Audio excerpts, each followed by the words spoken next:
திருச்சி கிழக்கு தொகுதி. இன்னைக்கு நான் என்ன முடிவு சொல்கிறேன் இதுதானே. நண்பர் விஜய் சார் கிட்ட பேசிகிட்டு இருக்கும்போது நான் வர அரசியலுக்குன்றாரு. நிஜமா நண்பா அப்படின்னு எஸ் அப்படின்னு மறுபடியும் போய் ட்ரஸ்ட்டில் உட்காந்து நம்ம டேய் நண்பர் வராரு. ஏன்னா சூப்பர் ஸ்டார் எனக்கு எவ்வளோ க்ளோஸோ நண்பர் கூட அவ்வளோ க்ளோஸ் தான் எனக்கு. ஏன்னா மேகமாய் வந்து போகிறேன்ற சாங்லேருந்து நான் அவருக்கு டான்ஸ் மாஸ்டராக பண்ண ஆரம்பித்தேன். அதுக்கப்புறம் நிறைய சாங் பண்ணேன், சரக்கு வச்சுருக்கேன். அப்போ உங்களுக்கு தெரியும் அந்த தாம் தக்க தீம் தக்க அவருக்கு மட்டும் நான் ஸ்பெஷலாக வந்து பண்ணி கொடுத்துட்டு போவேன். தமிழ் வேறு யாருக்கும் பண்ண மாட்டேன். அவர் கூப்பிட்டா வருவேன், தலைவர் கூப்பிட்டா வருவேன், சாங் பண்ணிட்டு போவேன்.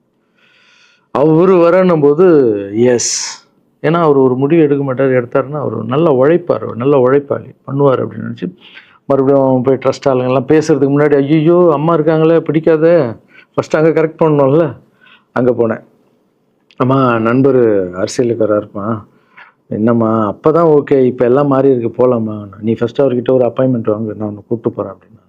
கூப்பிட்டு போய் இந்தப்பா என் பிள்ளைய ஒப்படைக்கிறேன் பார்த்துக்கப்பான்னு சொல்லுன்னு பார்த்தா என்னம்மா பேச போகிறேன்னு கேட்டேன்.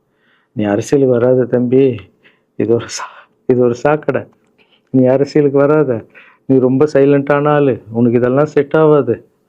பணம் கொடுத்தா தான் ஜெயிக்க முடியும், ஜாதி இருக்குது மதம் இருக்குது, இதெல்லாம் தாண்டி வருது கஷ்டம்னு நான் அவர்கிட்ட சொல்கிறேன்ப்பா அப்படின்னு. அம்மா பேர் கண்மணி, கண்மணி அப்படின்னு தான் கூப்பிட்டு போவேன். எங்கன்னு கூப்பிட்டு போனால் அம்மா கண்மணி, என்னடா இவ்வளோ உஷாராக வர, என்ன விஷயம் இங்கே உங்ககிட்ட தான் பேசணும். நீ என்னம்மா சொன்ன, பணம் கொடுத்தா தான் ஓட்டு போடுவாங்க, ஜாதி இருக்குது மதம் இருக்குது, புது ஆளுங்களை வர விட மாட்டாங்க, ஜெயிக்க முடியாது, இதெல்லாம் சொன்னல. நண்பர் ஜெயிச்சிட்டார் பத்தியம்மா. அந்த ஒரே ஒரு முகத்துக்காக ஓட்டு போட்டிருக்காங்க. நம்பிக்கையான ஆள் வந்தால் போடுவாங்கம்மா, நல்லவங்களாம் வரலாமா. அப்போ என்ன போயிடலாமா, ஓகேவா அப்படின்னு கேட்டேன். போகண்ணா நீ நினச்ச மாதிரி பண்ணு அப்படின்னு அம்மா வந்து சொன்னோன்னு காலில் சாஸ்தாகமாக வந்தேன். தேங்க்யூ ஸோ மச்மா அப்படின்னு. ரொம்ப ஹாப்பி நான். அம்மா ஓகே சொல்லிட்டாங்க அரசியலுக்கு வர்றதுக்கு. இப்போ நான் தாய்க்கு நிகரான்னு நினைக்கிறேன். என் ரசிகர்கள் கேட்குறேன், நான் அரசியலுக்கு வரலாமா. இதை பார்த்துட்டு இருக்கிறவங்களுக்கு, இந்த மக்களை கேட்குறேன், நான் அரசியலுக்கு வரலாமா, அந்த தகுதி எனக்கு இருக்கா, நீங்களும் சொல்லுங்கள்.